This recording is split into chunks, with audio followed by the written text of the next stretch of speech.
tearing out pieces of me to replace the broken pieces of you.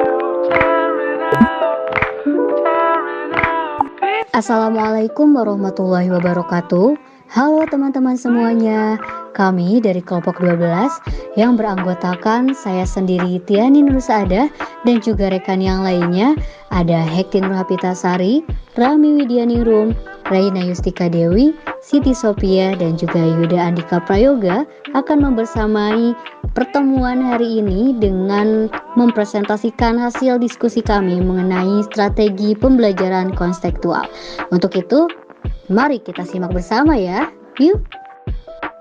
Adapun topik pembahasannya yaitu yang pertama, definisi, yang kedua, komponen pembelajaran kontekstual, yang ketiga, prinsip pembelajaran kontekstual, yang keempat, kelebihan pembelajaran kontekstual, yang kelima, kelemahan pembelajaran kontekstual, dan yang terakhir, langkah-langkah pelaksanaan pembelajaran kontekstual. Definisi pembelajaran kontekstual. Apa sih sebenarnya strategi pembelajaran kontekstual? Menurut Ellen B. Johnson dalam Rusman 2011 mengatakan bahwa pembelajaran kontekstual adalah sebuah sistem yang merangsang otak untuk menyusun pola-pola yang mewujudkan makna dan menghubungkan muatan akademis dengan konteks kehidupan sehari-hari siswa.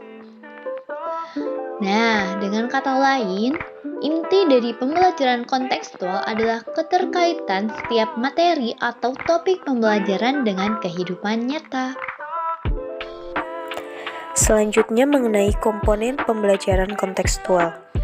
Terdapat setidaknya 8 komponen yang perlu kita ketahui. Pertama, menjalankan hubungan-hubungan yang bermakna atau making meaningful connection. 2. Mengerjakan pekerjaan yang berarti atau doing significant work. 3. Melaksanakan proses belajar yang diatur sendiri atau self-regulate learning. 4. Mengadakan kerjasama atau collaborating. 5. Berpikir kritis serta kreatif atau critical and creative thinking. 6. Membagikan layanan secara individual atau nurturing the individual. 7. Mengupayakan pencapaian standar yang besar atau reaching high standards. Dan 8. Memakai assessment authentic atau using authentic assessment. Materi selanjutnya mengenai prinsip pembelajaran kontekstual. Kontekstual ialah suatu model dalam implementasinya yang pasti membutuhkan perencanaan pendidikan yang mencerminkan konsep serta prinsip kontekstual. Tiap model pendidikan memiliki faktor kesamaan, namun di samping mempunyai faktor kesamaan, pula terdapat sebagian perbedaan tertentu. Perihal ini sebab tiap model mempunyai ciri khas tertentu yang pasti saja berimplikasi pada penyesuaian model yang hendak diterapkan. Nah, terdapat 7 prinsip pendidikan kontekstual yang wajib dikembangkan oleh guru. Yang pertama, konstruktivisme. Konstruktivisme ialah landasan berpikir dalam CTL.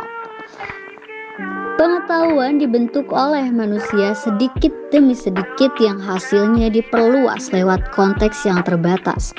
Pengetahuan bukan seperangkat kenyataan, konsep, ataupun kaidah yang siap untuk diambil serta diingat.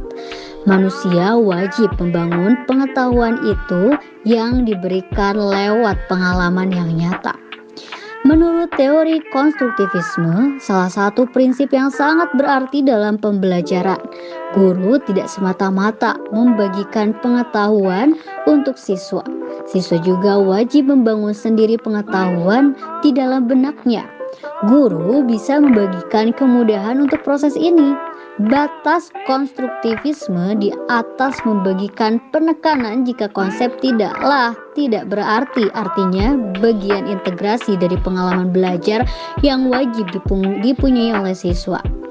Namun tergantung dari tiap konsep ataupun pengetahuan yang dipunyai siswa itu bisa membagikan pedoman nyata terhadap siswa untuk diaktualisasikan dalam keadaan nyata. Hasil belajar selaku wujud nyata dari terdapatnya proses pendidikan dipengaruhi sebagian aspek. Nah, menurut Rifai serta Ani, faktor-faktor yang membagikan donasi terhadap proses serta hasil belajar merupakan keadaan internal serta eksternal partisipan didik. Keadaan internal mencakup keadaan raga, kesehatan organ badan, keadaan psikis, keahlian intelektual, emosional, serta keadaan sosial. Keadaan eksternal merupakan keadaan yang terdapat di lingkungan peserta didik. Yang kedua, ada menemukan atau inquiry. Menemukan ialah aktivitas inti dari CTL. Lewat upaya menemukan hendak membagikan penegasan kalau pengetahuan serta keahlian dan kemampuan-kemampuan lain yang dibutuhkan bukan dari hasil mengingat seperangkat fakta-fakta, namun ialah hasil menemukan sendiri. Aktivitas pendidikan yang menuju pada upaya menemukan sudah lama diperkenalkan pula dalam pendidikan inquiry and discovery atau mencari serta menemukan. Proses inquiry ialah proses investigasi dengan mencari kebenaran serta pengetahuan yang membutuhkan benak kritis, kreatif, dan inovasi. Yang ketiga, yaitu bertanya atau questioning. Faktor lain jadi ciri utama CTL merupakan keahlian serta kebiasaan untuk bertanya. Pengetahuan seseorang senantiasa bermula dari bertanya. Oleh sebab itu, bertanya ialah strategi utama dalam CTL. Pelaksanaan faktor bertanya dalam CTL wajib difasilitasi oleh guru. Kebiasaan siswa untuk bertanya ataupun keahlian guru dalam menggunakan persoalan yang baik mendesak pada kenaikan mutu serta produktivitas pendidikan. Dalam implementasi CTL, persoalan yang diajukan oleh guru ataupun siswa wajib dijadikan pelengkapan ataupun pendekatan untuk menggali data maupun sumber belajar yang terdapat kaitannya dengan kehidupan nyata. Dengan kata lain, tugas guru merupakan membimbing siswa lewat persoalan yang diajukan untuk mencari serta menciptakan kaitan antara konsep yang dipelajari dalam kaitan kehidupan yang nyata. Selanjutnya yaitu masyarakat belajar atau learning community. Manusia diciptakan sebagai makhluk sosial. Perihal ini berimplikasi pada seseorang yang bekerja sendiri untuk menggapai tujuan yang diharapkan, tetapi di sisi lain tidak dapat membebaskan diri dari ketergantungan pihak lain. Nah, pelaksanaan learning community dalam pendidikan di kelas juga tergantung pada model komunikasi pendidikan yang dikembangkan oleh guru, di mana dituntut keahlian serta profesionalisme guru untuk meningkatkan komunikasi banyak arah atau interaksi, model komunikasi yang bukan hanya ikatan antara guru dengan siswa ataupun kebalikannya, namun secara luas dibuka jalan ikatan komunikasi pendidikan antara siswa dengan yang lain. Kebiasaan pelaksanaan serta pengembangan warga belajar dalam CTL sangat memungkinkan serta dibuka dengan luas menggunakan warga belajar lain di luar kelas. Tiap siswa semestinya dibimbing dan ditunjukkan untuk meningkatkan rasa mau tahunya lewat pemanfaatan sumber belajar dengan luas yang tidak cuma disekat oleh warga belajar di dalam kelas, namun sumber manusia lain di luar kelas atau keluarga serta warga. Ketika siswa dia biasakan untuk membagikan pengalaman yang luas pada orang lain, maka dikala itu pula siswa memperoleh pengalaman yang lebih banyak dari komunitas lain. Yang selanjutnya yaitu permodelan atau modeling.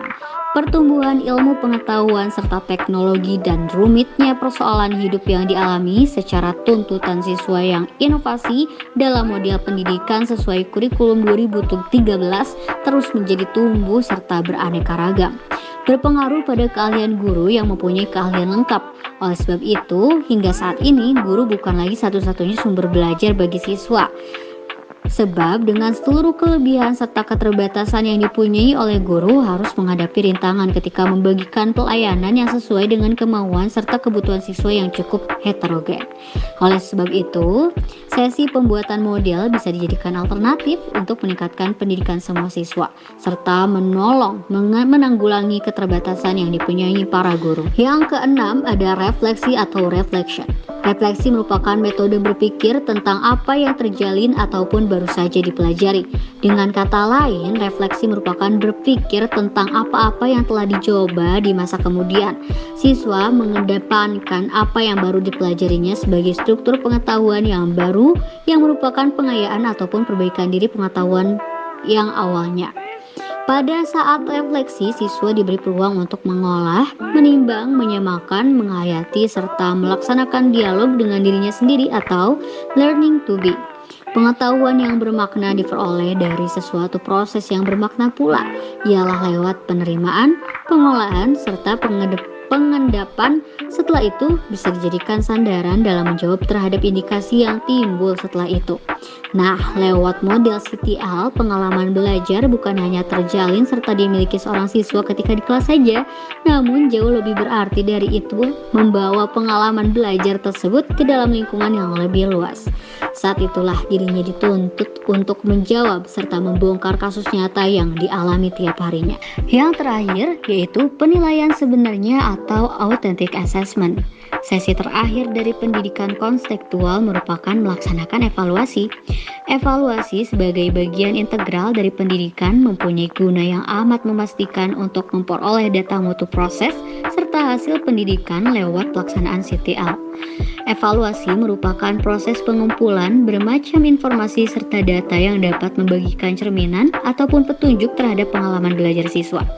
Dengan terkumpulnya bermacam informasi data yang lengkap sebagai perwujudan dari pelaksanaan evaluasi hingga terus menjadi akurat penuraian guru terhadap proses serta hasil pengalaman belajar tiap siswa. Guru dengan teliti harus mengenali kemajuan, kemunduran, serta kesulitan siswa dalam belajar.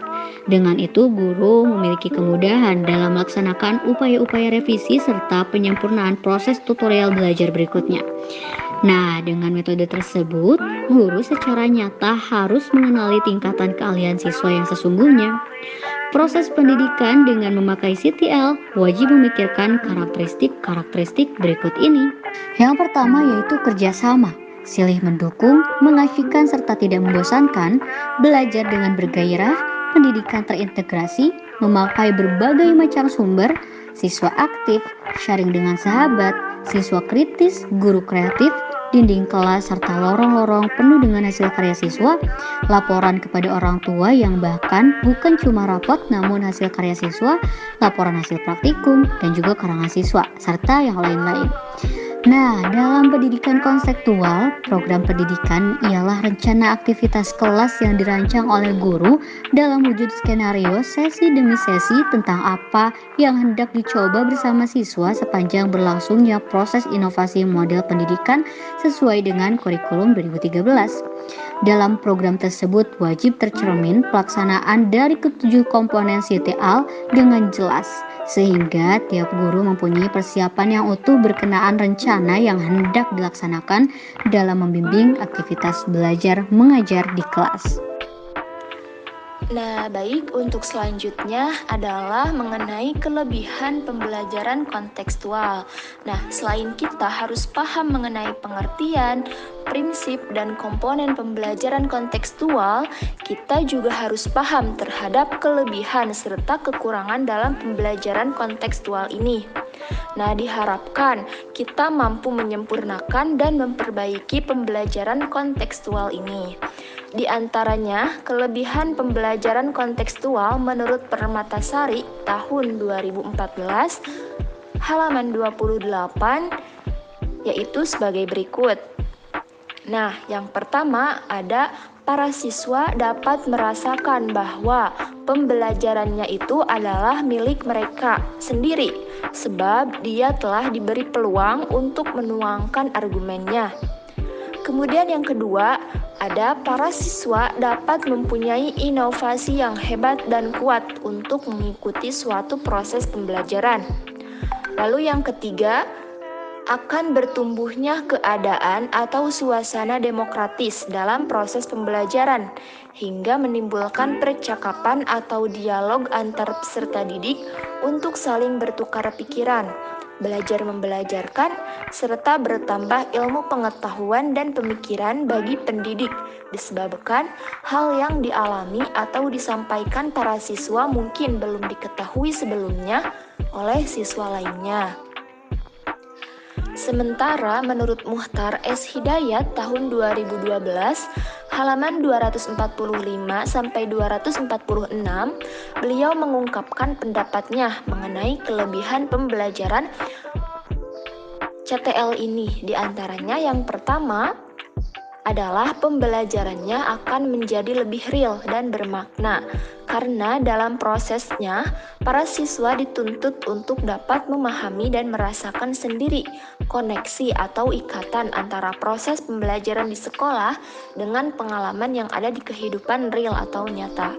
Kemudian yang kedua ada pembelajarannya itu akan lebih efektif, efisien, dan mampu membangkitkan pengukuhan konsep atau rencana kepada peserta didik, sebab di dalamnya menggunakan pola belajar kontekstual dengan mengikuti pemikiran konstruktivisme, di mana seorang peserta didik itu dituntun untuk mendapatkan pengetahuan dan pemahaman masing-masing. Dengan landasan filosofis konstruktivisme inilah peserta didik diharapkan untuk belajar dengan bereksperimen atau mengalami, bukan dengan menghafal. Baik, untuk materi selanjutnya itu ada kelemahan pembelajaran konseptual. Yang pertama, diperlukan waktu yang cukup lama saat proses pembelajaran konseptual berlangsung. Kedua, jika guru tidak dapat mengendalikan kelas, maka dapat menciptakan situasi kelas yang kurang kondusif. Ketiga, guru lebih intensif dalam membimbing, karena dalam metode ini guru tidak lagi berperan sebagai pusat informasi. Tugas guru adalah mengelola kelas sebagai sebuah tim yang bekerja sama untuk menemukan pengetahuan dan keterampilan yang baru bagi siswa. Siswa dipandang sebagai individu yang sedang berkembang. Kemampuan belajar seorang akan dipengaruhi oleh tingkat perkembangan dan keluasan pengalaman yang dimilikinya. Dengan demikian, peran guru bukanlah sebagai instruktur atau penguasa yang memaksa kehendak, melainkan guru adalah pembimbing siswa agar mereka dapat belajar sesuai dengan tahap perkembangannya. Dan yang terakhir itu, guru memberikan kesempatan kepada siswa untuk menemukan atau menerapkan sendiri ide-ide dan mengajak siswa agar dengan menyadari dan dengan sadar menggunakan strategi-strategi mereka sendiri untuk belajar. Namun dalam konteks ini tentunya guru memerlukan perhatian dan bimbingan yang ekstra terhadap siswa agar tujuan pembelajaran sesuai dengan apa yang diterapkan semula. Selanjutnya yaitu langkah-langkah pelaksanaan pembelajaran kontekstual. Dalam pembelajaran kontekstual ini, seorang pendidik sebelum melaksanakan pembelajaran menggunakan strategi pembelajaran kontekstual haruslah membuat sebuah desain pembelajaran. Hal ini diperuntukkan sebagai aturan keseluruhan dan sekaligus sebagai instrumen kontrol dalam pelaksanaannya. Nah, secara umum, peningkatan bagian kontekstual ini dalam pembelajaran harus dimungkinkan melalui beberapa tahap. Di antaranya yang pertama yaitu menumbuhkan intuisi siswa untuk menyelesaikan latihan belajar yang lebih signifikan, baik itu dengan bekerja sendiri, menemukan diri mereka sendiri, atau mengembangkan informasi dan kemampuan baru siswa. Yang kedua, melaksanakan kegiatan inquiry untuk semua materi yang dididik. Yang ketiga, menumbuhkan minat melalui sebuah pertanyaan. Yang keempat, menciptakan area belajar lokal. Hal ini harus dimungkinkan melalui tindakan berkumpul seperti percakapan, tanya jawab, dan lain-lain. Yang kelima, memperkenalkan contoh pembelajaran melalui garis besar, model, dan media asli. Dan yang terakhir, membiasakan siswa untuk memikirkan setiap gerakan atau alur pembelajaran yang telah dilakukan.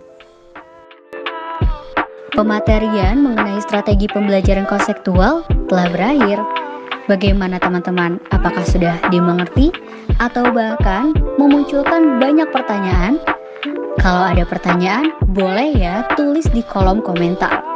Kemudian jangan lupa untuk like, comment, and subscribe. Terima kasih banyak teman-teman semuanya. Dadah. Wassalamualaikum warahmatullahi wabarakatuh.